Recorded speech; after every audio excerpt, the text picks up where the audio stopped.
You've probably guessed that these blogs are being filmed in my office. You've seen other sections of it. Well, this is my desk. This is where I throw my stuff between running from one meeting to another off campus and on campus. You'll get to see other parts of the office as we film more of these.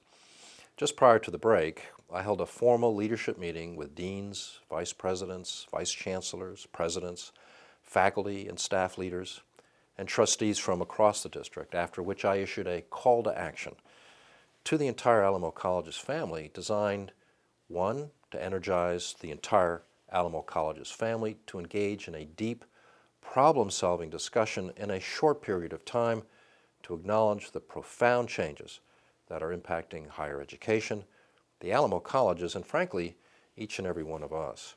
Number two, to describe the changes, at least in a broad manner, and explore the inevitable and expanding impact of those changes. And three, to take a serious approach to ensure everyone understands these changes, accepts that they are real and profound, and commits to helping the Alamo Colleges not simply respond, but become an assertive force of change so that we benefit, and most importantly, that our current and future students benefit from the work that we must do. We, each of us, are stewards of the Alamo Colleges for only a short while, and those who follow will stand on our shoulders and prosper or struggle based on the decisions we make. More importantly, we have a moral obligation to the public that owns the Alamo Colleges and has placed their trust in us. Let's ensure that they are proud of our decisions and that our students and community prosper because of our actions. Please read the call to action. You can find it on the Chancellor's website. Just click Call to Action or attach to this blog in order that you understand its perspective, but most importantly, so that you can fully engage in the journey.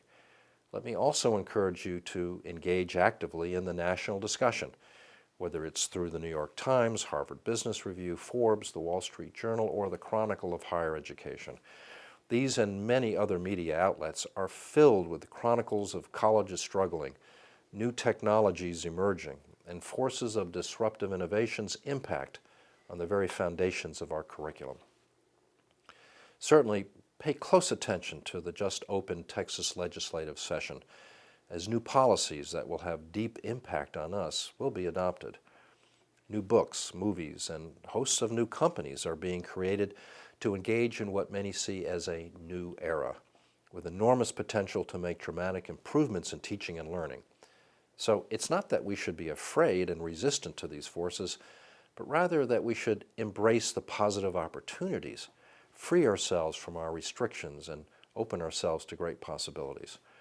John Gardner, founder and president of the Center of Excellence, told us during dinner with our faculty, staff, student, administrative, and trustee leadership just a year ago, we don't need to keep doing what we've been doing.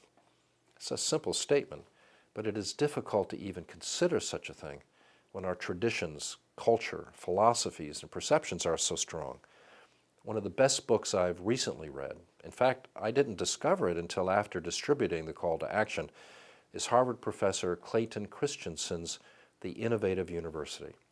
It affirms the call, and I wish each of you would read this work that so effectively describes higher education's DNA and the imperatives for change.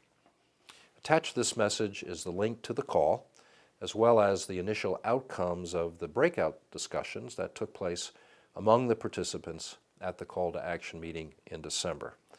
We will be hosting other such discussions during the spring with the expectation that our collective contributions will be superior to those of a limited group. Thanks to those of you who have already written and commented to the call. I encourage those of you who have yet to read it to do so and present your comments and reactions, engage and submit your proactive recommendations in order to ensure the Alamo Colleges don't just persevere, but flourish.